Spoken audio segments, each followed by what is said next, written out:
ಸ್ನೇಹಿತರೆ, ಇಸ್ರೇಲ್ ಮತ್ತು ಇರಾನ್ ನಡುವೆ ದೀರ್ಘಕಾಲದಿಂದ ತಪ್ಪಿಸಲಾಗುತ್ತಿದ್ದ ಯುದ್ಧವು ಕೊನೆಗೂ ಆರಂಭವಾಗಿದೆ. ಮತ್ತು ಅತ್ಯಂತ ದೊಡ್ಡ ಸುದ್ದಿ ಎಂದರೆ ಇರಾನ್ ದುಬೈ ಮೇಲೆ ನಡೆಸಿದ ದಾಳಿ.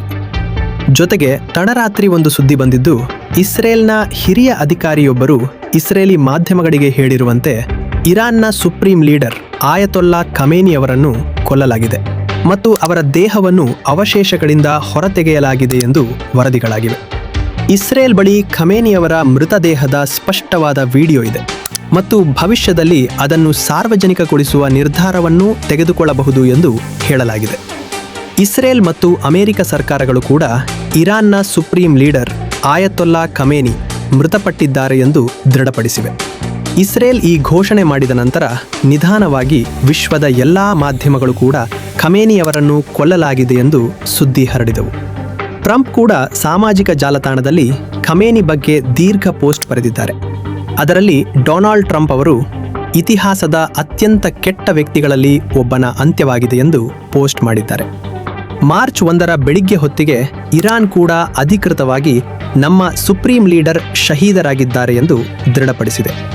ಈ ಸುದ್ದಿಯ ನಂತರ ಇರಾನ್ನ ಸುಪ್ರೀಂ ಲೀಡರ್ ತಮ್ಮ 20 ಮಂತ್ರಿಗಳೊಂದಿಗೆ ಮೃತಪಟ್ಟಿದ್ದಾರೆ ಎಂಬ ಮಾಹಿತಿ ಹೊರಬಂದಿದ್ದು, ಇರಾನ್ನ ಹಲವೆಡೆ ಜನರು ಆಚರಣೆ ಮಾಡುತ್ತಿರುವುದು ಹಾಗೂ ಅವರು ಖಮೇನಿ ಪ್ರತಿಮೆಗಳು ಮತ್ತು ಚಿತ್ರಗಳಿಗೆ ಬೆಂಕಿ ಹಚ್ಚುತ್ತಿರುವುದು ಕಂಡುಬಂದಿದೆ. ಸ್ನೇಹಿತರೆ, ಅಂದಹಾಗೆ ಖಮೇನಿ ಮತ್ತು ಅವನ 20 ಮಂತ್ರಿಗಳನ್ನು ಕೊಲ್ಲಲು ಇಸ್ರೇಲ್ನ ಏಜೆನ್ಸಿಗಳು ಅಮೆರಿಕದೊಂದಿಗೆ ಸೇರಿ ಹಲವು ತಿಂಗಳ ಕಾಲ ಪ್ಲಾನ್ ಮಾಡಿ ಕಾಯುತ್ತಿದ್ದು, ಖಮೇನಿ ಮತ್ತು 20 ಮಂತ್ರಿಗಳೆಲ್ಲ ಒಂದೇ ಸ್ತರದಲ್ಲಿ ಸೇರುವುದನ್ನು ಕಾಯಲಾಗಿತ್ತು ಎಂದು ಹೇಳಲಾಗುತ್ತಿದೆ. ಅವರು ಒಂದೇ ಸ್ತರದಲ್ಲಿ ಸೇರಿದ್ದ ಕ್ಷಣದಲ್ಲಿ ಇಸ್ರೇಲ್ನಿಂದ ಹಠಾತ್ತನೆ ದಾಳಿ ನಡೆಸಲಾಗಿದೆ ಹಾಗೂ ಈ ದಾಳಿಯಲ್ಲಿ ಯಾರೂ ಬದುಕಿ ಉಳಿಯದಂತೆ ಇಸ್ರೇಲ್ ಪ್ಲಾನ್ ಮಾಡಿತ್ತು ಎಂದು ವರದಿಗಳು ಬರುತ್ತಿವೆ. ಈ ನಡುವೆ ದುಬೈನ ಪ್ರಸಿದ್ಧ ಬುರ್ಜ್ ಅಲ್ ಅರಬ್ ಹೋಟೆಲ್ ಮತ್ತು ಬುರ್ಜ್ ಖಲೀಫಾ ಮೇಲೆ ಇರಾನ್ ದಾಳಿ ಮಾಡಿದ್ದು, ಈ ದಾಳಿಯ ದೃಶ್ಯಗಳು ಜಗತ್ತನ್ನೇ ನಡುಗಿಸಿವೆ. ಆದರೆ ದುಬೈಯಿಂದ ಕೆಲವರು ವಿಡಿಯೋ ಮಾಡಿ ಎಲ್ಲವೂ ಸಾಮಾನ್ಯವಾಗಿದೆ, ಇಲ್ಲಿ ಯಾವುದೇ ಸಮಸ್ಯೆ ಇಲ್ಲ ಎಂದು ಹೇಳುತ್ತಿದ್ದಾರೆ. ಆದರೂ ಆ ದೃಶ್ಯಗಳು ದಾಳಿಯ ತೀವ್ರತೆಯನ್ನು ತಿಳಿಸುತ್ತವೆ. ಖಮೇನಿ ಸಾವಿನ ನಂತರ ಇರಾನ್ ನಡೆಸುತ್ತಿರುವ ಈ ದಾಳಿಗಳು ನಿಲ್ಲುತ್ತವೆಯೇ? ಇದು 3ನೇ ವಿಶ್ವಯುದ್ಧಕ್ಕೆ ಕಾರಣವಾಗುತ್ತದೆಯೇ? ಮತ್ತು ಈ ಎಲ್ಲದಕ್ಕೂ ಆರಂಭ ಹೇಗೆ ಆಯಿತು? ಈ ಎಲ್ಲ ವಿಷಯಗಳ ಬಗ್ಗೆ ಈ ವಿಡಿಯೋದಲ್ಲಿ ಸಂಪೂರ್ಣವಾಗಿ ಮಾತಾಡೋಣ. ಅದಕ್ಕೂ ಮುನ್ನ ನೀವಿನ್ನೂ ನಮ್ಮ ಚಾನೆಲ್ ಸಬ್ಸ್ಕ್ರೈಬ್ ಮಾಡದಿದ್ದರೆ ಈಗಲೇ ಸಬ್ಸ್ಕ್ರೈಬ್ ಮಾಡಿ. ಸ್ನೇಹಿತರೆ, ದುಬೈ ಮೇಲೆ ನಡೆದ ಇರಾನಿನ ದಾಳಿಗಳ ನಂತರ UAE ವಾಯುಪ್ರದೇಶವನ್ನು ತಾತ್ಕಾಲಿಕವಾಗಿ ಮುಚ್ಚಲಾಗಿದೆ. ದುಬೈ ವಿಮಾನಯಾನ ಕಾರ್ಯಾಚರಣೆಗಳನ್ನು ಸ್ಥಗಿತಗೊಳಿಸಿದ್ದು, ಸಾವಿರಾರು ಪ್ರಯಾಣಿಕರು ಅಲ್ಲೇ ಸಿಲುಕಿಕೊಂಡಿದ್ದಾರೆ. ಸ್ನೇಹಿತರೆ, ಇಂದು ಕೇಳಿಸುತ್ತಿರುವ ಈ ಸ್ಫೋಟಗಳ ಬೆಂಕಿ ಬಹಳ ಹಳೆಯದು. ಕಳೆದ 2-3 ವರ್ಷಗಳ ಘಟನೆಗಳನ್ನು ನೋಡಿದರೆ ಜಗತ್ತು ಹೇಗೆ ಈ ಹಂತ ತಲುಪಿತು ಎಂಬುದು ಅರ್ಥವಾಗುತ್ತದೆ. ಈ ಕಥೆಯ ಆರಂಭ 7 ಅಕ್ಟೋಬರ್ 2023ರಂದು ಹಮಾಸ್ ಇಸ್ರೇಲ್ ಮೇಲೆ ದಾಳಿ ನಡೆಸಿದಾಗ ಆರಂಭವಾಯಿತು. ಇಸ್ರೇಲ್ ನೇರವಾಗಿ ಇದರ ಹಿಂದೆ ಇರಾನ್ ಇದೆ ಎಂದು ಆರೋಪಿಸಿತು. ಆಗಿನಿಂದ ಇಸ್ರೇಲ್ ಇರಾನ್ನ ಕೈಕಾಲುಗಳಾದ ಹಮಾಸ್ ಮತ್ತು ಹಿಜ್ಬುಲ್ಲಾ ಸಂಘಟನೆಗಳನ್ನು ನಾಶ ಮಾಡುವುದಷ್ಟೇ ಅಲ್ಲ, ಅವುಗಳ ಪೋಷಕನಾದ ಇರಾನಿನ ಖಮೇನಿಯನ್ನು ಕೊಲ್ಲಲು ಅಂದೇ ಬ್ಲೂ ಪ್ರಿಂಟ್ ತಯಾರು ಮಾಡಿತ್ತು. 2024ರಲ್ಲಿ ಇಸ್ರೇಲ್ ಸಿರಿಯಾದಲ್ಲಿದ್ದ ಇರಾನ್ ರಾಯಭಾರಿ ಕಚೇರಿಯನ್ನು ಧ್ವಂಸ ಮಾಡಿತ್ತು. ನಂತರ ಮೊದಲ ಬಾರಿಗೆ ಇರಾನ್ ತನ್ನ ಭೂಮಿಯಿಂದಲೇ ಇಸ್ರೇಲ್ ಮೇಲೆ 100 ಕ್ಷಿಪಣಿಗಳನ್ನು ಹಾರಿಸಿತು ಮತ್ತು ಆ ಮೂಲಕ ಇರಾನ್ ಮತ್ತು ಇಸ್ರೇಲ್ ನಡುವೆ ನೇರ ಯುದ್ಧ ಆರಂಭವಾಯಿತು. 2025ರಲ್ಲಿ ಪರಿಸ್ಥಿತಿ ಇನ್ನಷ್ಟು ಹದಗೆಟ್ಟಿತು. ಇಸ್ರೇಲ್ ಇರಾನ್ನ ಅತ್ಯಂತ ಸುರಕ್ಷಿತ ಅಣುಸ್ಥಾವರ ನತಾಂಜ್ ಅನ್ನು ಗುರಿಯಾಗಿಸಿ ದಾಳಿ ಮಾಡಿತು. ಇದು ಇರಾನ್ಗೆ ಗೌರವದ ಪ್ರಶ್ನೆಯಾಯಿತು. ಇದಕ್ಕೆ ಪ್ರತಿಕಾರವಾಗಿ ಇರಾನ್ ಇಸ್ರೇಲನ್ನು ಜಗತ್ತಿನ ನಕ್ಷೆಯಿಂದಲೇ ಅಳಿಸಿಬಿಡುವುದಾಗಿ ಶಪಥ ಮಾಡಿತು. ಆದರೆ ಫೆಬ್ರವರಿ 2026ರಲ್ಲಿ ನಡೆದ ಘಟನೆ ಎಲ್ಲರನ್ನೂ ಬೆಚ್ಚಿ ಬಿಡಿಸಿತು. ಅಮೆರಿಕದ ಟ್ರಂಪ್ ಆಡಳಿತದ ಕಠಿಣ ನಿಲುವು ಮತ್ತು ಇಸ್ರೇಲ್ ಏರ್ಫೋರ್ಸ್ನ ಆಪರೇಷನ್ ಎಪಿಕ್ ಫ್ಯೂರಿ ಇರಾನ್ ರಾಜಧಾನಿ ಟೆಹರಾನ್ ಆಕಾಶವನ್ನು ಹೊಗೆಯಿಂದ ತುಂಬಿಸಿದವು. ಈ ಮೂಲಕ ನೇರವಾಗಿ ಇಸ್ರೇಲ್ ಇರಾನಿನ ಸಾರ್ವಭೌಮತ್ವಕ್ಕೆ ದೊಡ್ಡ ಪೆಟ್ಟು ನೀಡಿತು.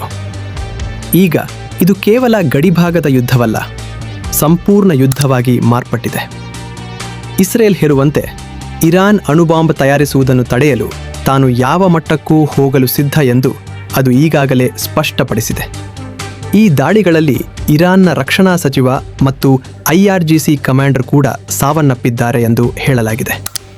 ಈ ಯುದ್ಧದಿಂದ ಅರಬ್ ದೇಶಗಳಾದ ಸೌದಿ ಅರೇಬಿಯಾ, UAE ಮತ್ತು ಕತಾರ್ ದೊಡ್ಡ ಸಂಕಷ್ಟದಲ್ಲಿ ಸಿಲುಕಿವೆ. ಒಂದು ಕಡೆ ಇರಾನ್ನ ಪ್ರಭಾವ ಕಡಿಮೆಯಾಗಲಿ ಎಂದು ಇವು ಬಯಸುತ್ತಿವೆ. ಇನ್ನೊಂದು ಕಡೆ ತಮ್ಮ ಆರ್ಥಿಕತೆಯ ಬಗ್ಗೆ ಈ ದೇಶಗಳು ಚಿಂತಿತಗೊಂಡಿವೆ.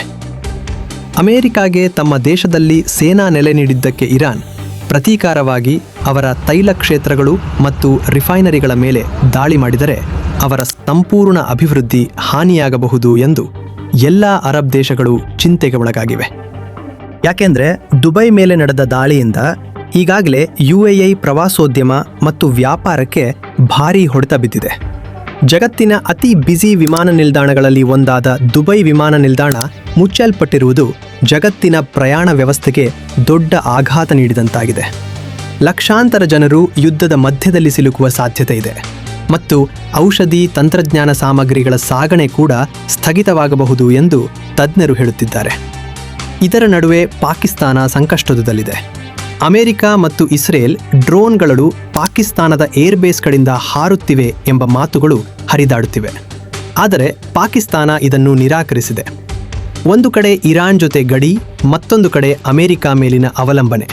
ಪಾಕಿಸ್ತಾನಕ್ಕೆ ಎರಡೂ ಕಡೆಯ ಒತ್ತಡ ಇದ್ದು, ಇದೀಗ ಇರಾನ್ ಮತ್ತು ಇಸ್ರೇಲ್ ನಡುವಿನ ಯುದ್ಧ ಪಾಕಿಸ್ತಾನಕ್ಕೆ ಬಿಸಿತುಪ್ಪವಾಗಿ ಪರಿಣಮಿಸಿದೆ.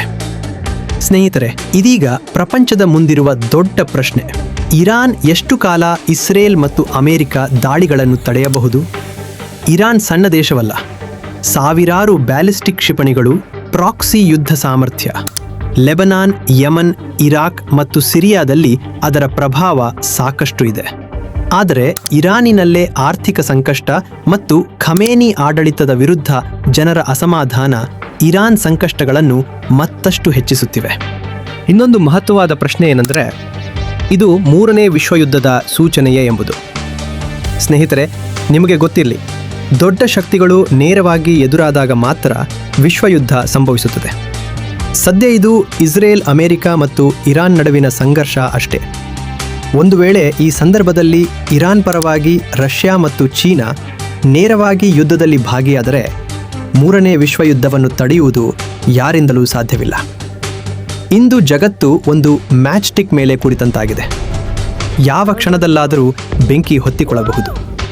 ಇದು ಕೇವಲ ಎರಡು ದೇಶಗಳ ಯುದ್ಧವಲ್ಲ, ಭವಿಷ್ಯದ ದಿಕ್ಕನ್ನು ನಿರ್ಧರಿಸುವ ಸಂಘರ್ಷವಾಗಿದೆ.